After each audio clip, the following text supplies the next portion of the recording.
Hoy en la Librería Popular hablamos con tres autoras. Una de ellas, internacional, Agustina Bazterrica, Sara Torres y también Marta Pérez Carbonell. Si os parece, empezamos por la argentina Agustina Bazterrica, que acaba de publicar 19 garras y un pájaro oscuro. Es un compendio de relatos y también cuentos que de seguro os atrapan. Es también autora de Cadáver exquisito. Agustina Bazterrica, ¿qué tal? ¿Cómo estás? Bienvenida a España. Muchas gracias. Presentas aquí en la Librería Popular 19 garras y un pájaro oscuro.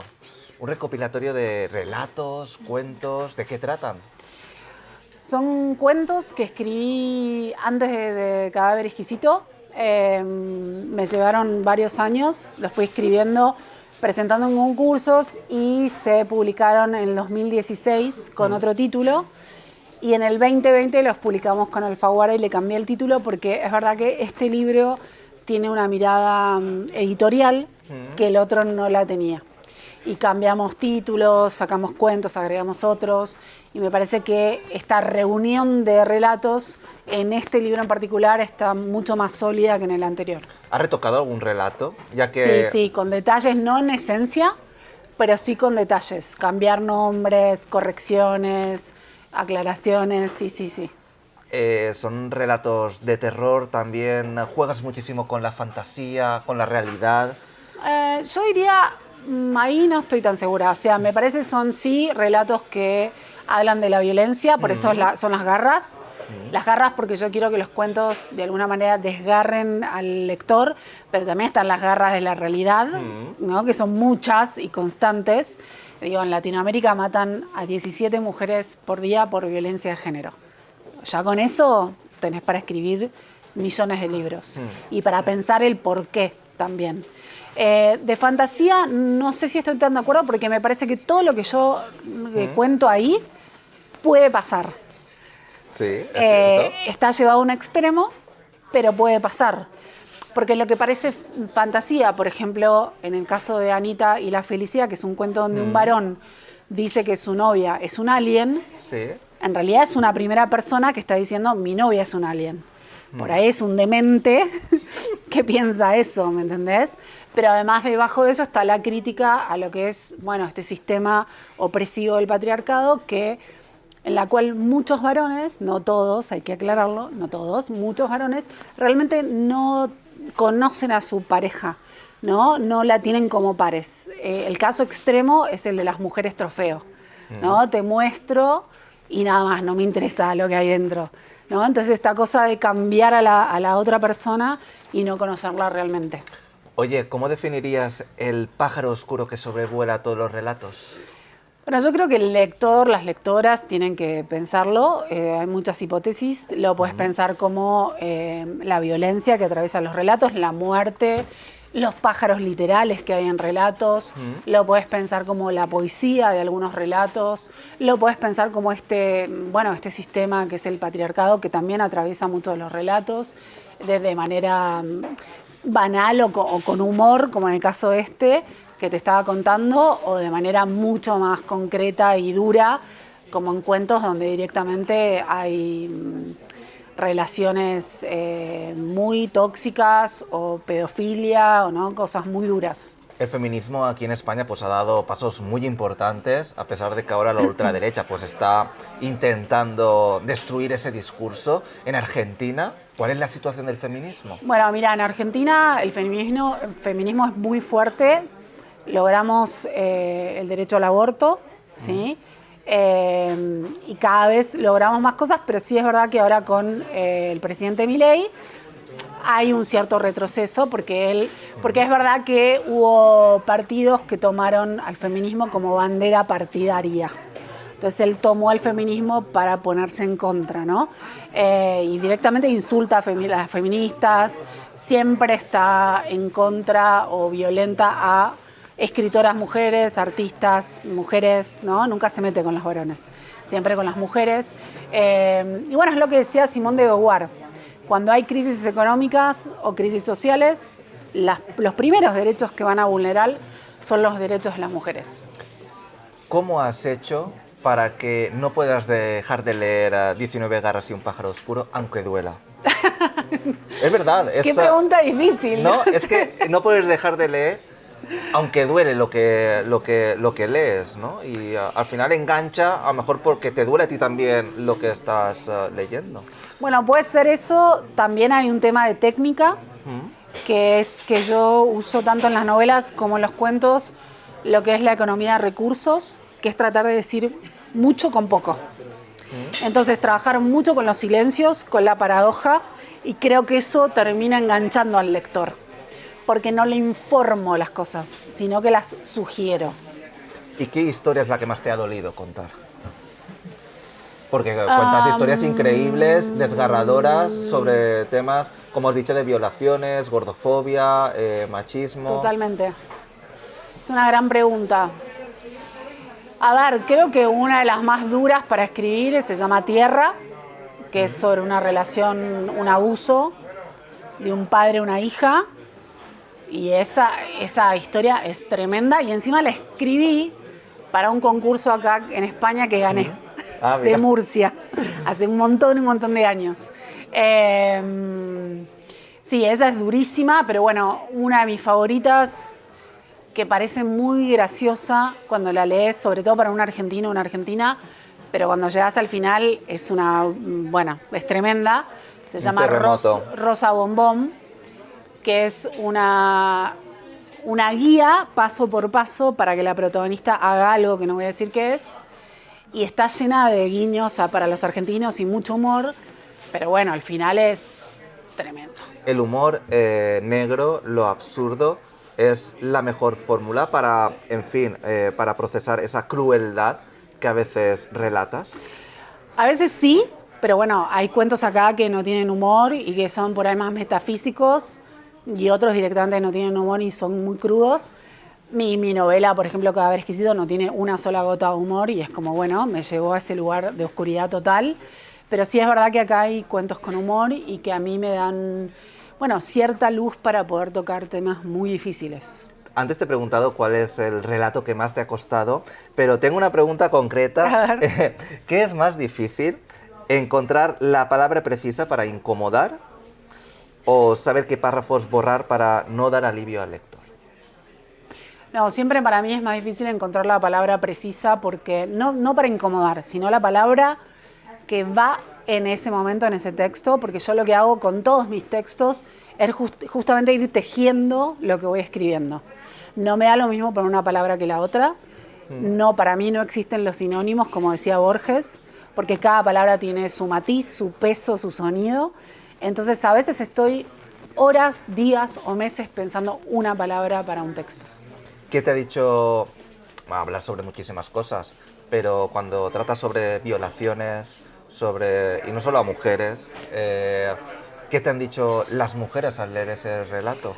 Muchas mujeres me hablan de lo que es el cuerpo, del cuerpo vulnerable de las mujeres y niños e infancias, digamos.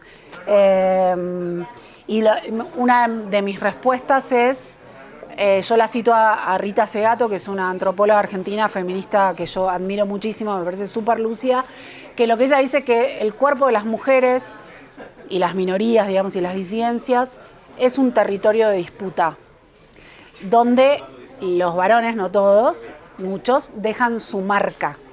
Porque cuando un varón viola a una mujer, no siente placer en el acto sexual, siente placer en castigar un desacato, en tener el poder sobre esa mujer. Y porque es como casi un genocidio todos los femicidios que hay y las violaciones. Porque a ese varón no le interesa el individuo mujer, es una mujer genérico, ¿no?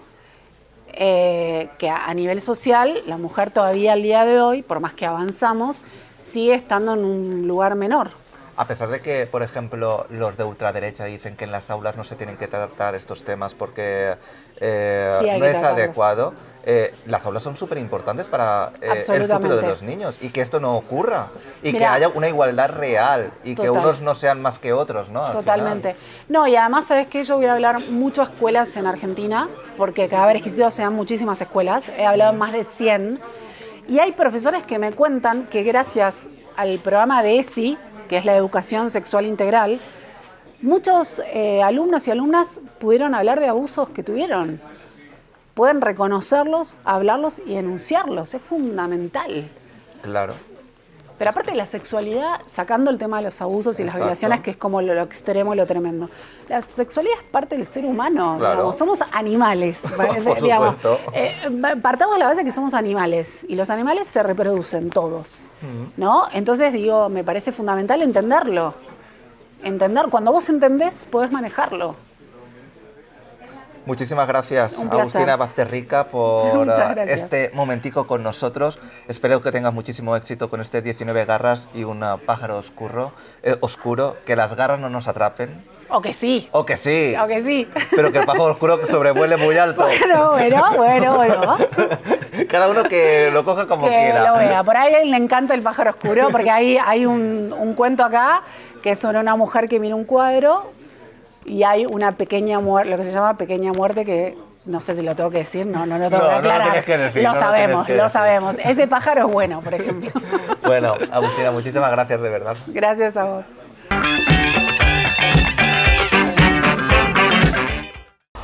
Hoy en la Librería Popular planteamos la siguiente pregunta. ¿Podemos amar sin repetir el guión? Nos la va a responder la autora Sara Torres. Acaba de publicar este libro, El pensamiento erótico. Sara, ¿qué tal? Bienvenida. Autora de El pensamiento erótico. Hablas muchísimo sobre el deseo, pero ¿cómo definirías el erotismo?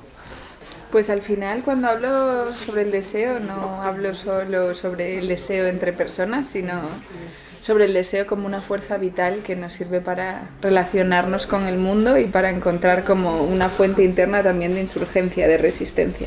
Entonces el erotismo sería esa modalidad de la vida que hay que defender para que la vida merezca la pena. Y se defiende con deseos despiertos. El pensamiento y el cuerpo parece ser que en nuestra sociedad occidental pues, se ha separado muchísimo, ¿no? Pero ¿cómo lo unimos?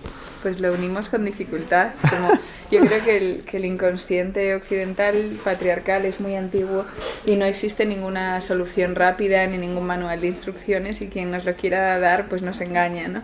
Pero yo creo que trabajo en prácticas un poco de olvido de la norma, prácticas que consiguen un poco desvincularnos de las inercias de ese pensamiento. Es un ensayo, el pensamiento erótico, filosofeas, pero no sé si también ha sido un trabajo más interior. Bueno, es un ensayo que bebe un poco de distintas disciplinas que han acompañado en mi profesión. Una es la académica, otra es la poética, ¿no? y otra la narrativa. Entonces tiene una base de teoría crítica, pero también es cierto que entra como en la narración y entra en lo poético. Sara, aquí hay una frase, una pregunta que yo creo que es complicada de responder. ¿Podemos amar sin repetir el guión? Yo creo que no. No la había contestado nunca, pero creo que no. Por menos mal, Sara, porque está aquí. Creo que hacemos lo que decía, ¿no?, Deleuze, hacemos diferencia y repetición. La repetición existe para que la diferencia también sea posible. ¿Qué te están diciendo las lectoras? Y lectores, porque supongo que al final... Bonitas, sí. La verdad es que hacía mucho tiempo que tenía pendiente publicar el ensayo y personas que han estado cercanas a mi trabajo de antes, creo que les ha podido dar otra dimensión para completar un poco un cuadro que llevamos pintando juntas este tiempo. ¿Es un libro más dirigido a mujeres o los hombres también están invitados? Es que yo no pienso en esos términos, de hecho Muy bien. intento no pensar en hombres y mujeres, pienso en personas que están en tensión con la norma heteropatriarcal. ¿Y cómo se soluciona eso en el libro? Con amor. Oye, es la palabra más bonita, ¿no?, que se puede decir, ¿no? Con mucho amor. Sí, o sea, frente a la norma y frente al poder, pues la insurgencia y la resistencia a través de alianzas amorosas, ¿no?, indisciplinadas. Un titular para comprar el libro, ya para ir finalizando, que tenemos poco tiempo. El libro está en contra de los titulares, así que, Madre mía. que sería una invitación al misterio y a perdernos y a no esperar grandes soluciones tampoco. ¿Por qué nos cuesta tanto descubrirnos? Porque no hay nada que descubrir en particular, yo creo. Yo creo que hay procesos y hay prácticas y hay viajes. cada uno supongo que tendrá que estar en su momento, su prime, para descubrirse, ¿no? Sara. Yo creo que al final estamos en un momento histórico donde los titulares, la frase corta, las grandes respuestas son lo que captan la atención, y poder como embarcarnos en procesos que no buscan resultados concretos es algo que da vértigo, pero también es fundamental para entender de qué va la vida. Y una última pregunta, después de este ensayo, el pensamiento erótico, ¿en qué estás trabajando? Hay una novela que tenía ya pendiente. Completamente distinto. Bueno, no tan distinto, porque es una novela también que tiene que ver con un enamoramiento, entonces yo creo que me enamoré y aparecieron 2 libros, uno es este ensayo y la novela, ya veremos si aparece. ¿Pero te enamoraste de forma metafórica o...? Material completamente. Nada, ni una sola metáfora ahí, todo material. Bueno, entonces podemos amar sin repetir el guión. Podemos amar mucho y con muchas ganas de hacerlo bien, lo mejor que podamos. Bueno, muchísimas gracias de verdad por este ratico. Yo invito a toda la gente que nos está viendo, ya sea por redes sociales o en la televisión, que venga a la Librería Popular y pregunte por Sara Torres el pensamiento erótico. Muchísimas gracias. Gracias. Gracias.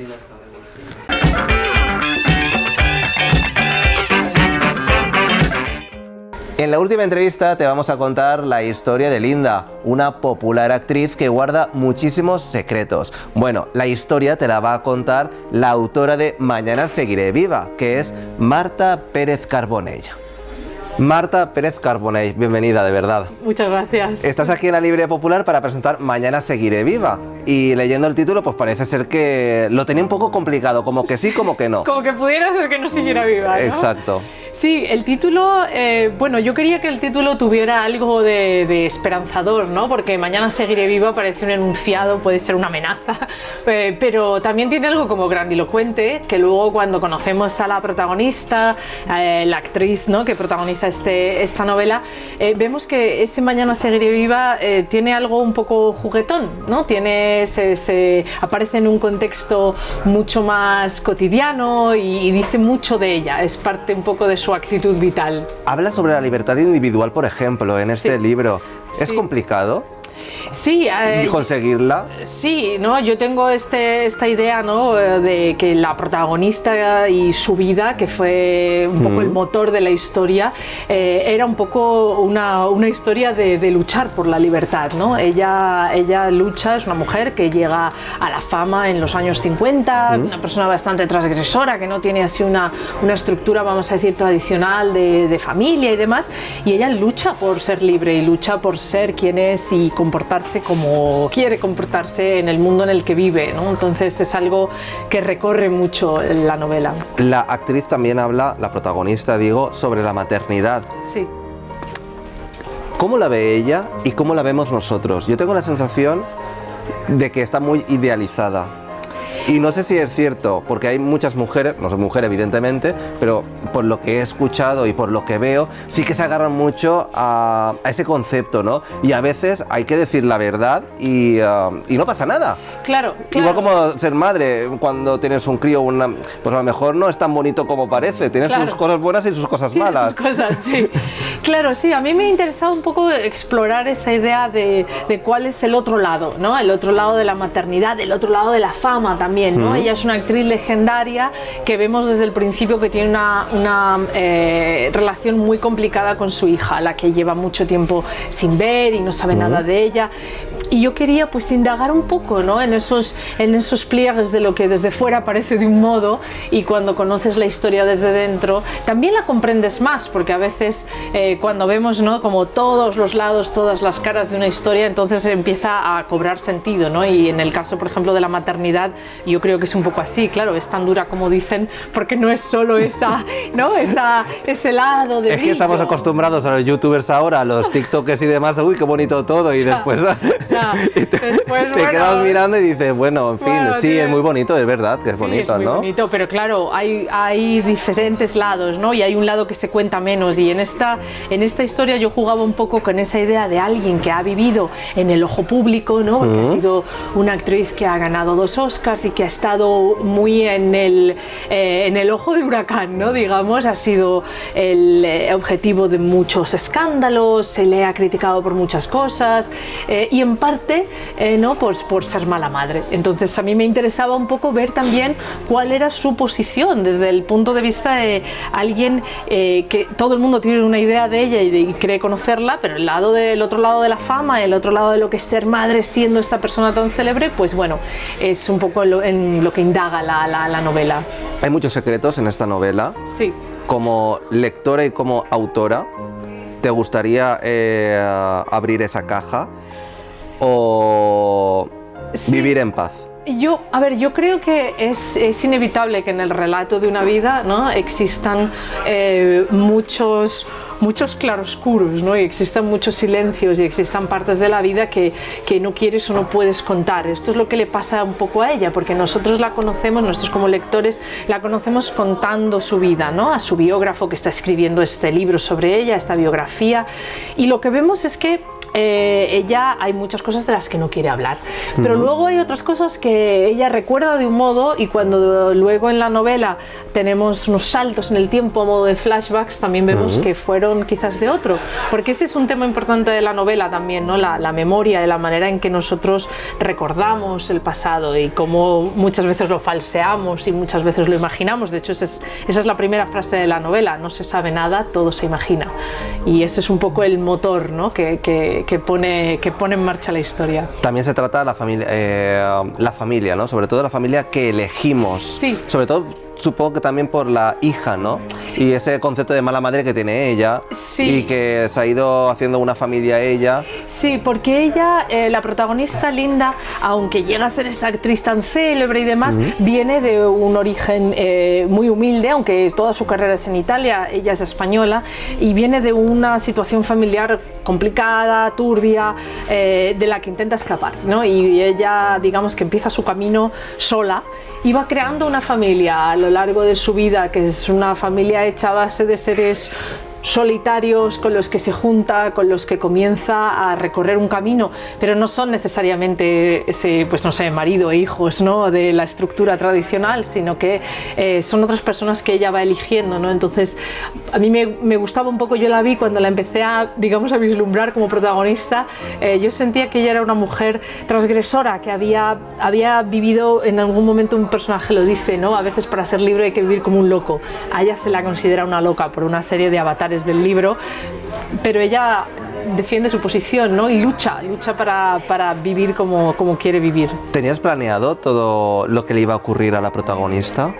No todo. Yo tengo, cuando empiezo un libro, me pasó lo mismo con mi primera novela, yo tengo el principio, el motor de la historia, la primera imagen y esos protagonistas principales bastante claros.